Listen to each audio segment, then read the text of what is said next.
Tuanku Nan Renceh adalah salah seorang ulama, pemimpin dan pejuang yang berperang melawan Belanda dalam Perang Padri dari tahun 1803 hingga 1838.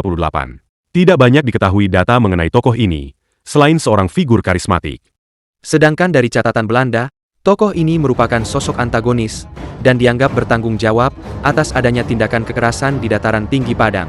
Ia lahir di Nagari Kamang pada tahun 1762 dan meninggal dunia dalam Perang Padri.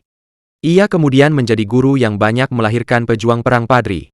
Menurut sebuah laporan Belanda, Tuanku Nan Renceh bertubuh kecil dan agak kurus, namun memiliki pandangan yang luar biasa.